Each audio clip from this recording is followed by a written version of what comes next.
चांदण्यात दोष माझ्या प्रियकराला पोचवा, प्रियकराला पोचवा.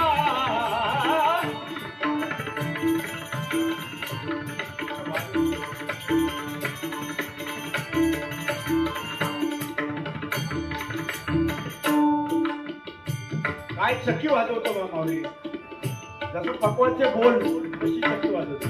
जरा टाळ्या वाजवा माऊली. हे दुर्मिळ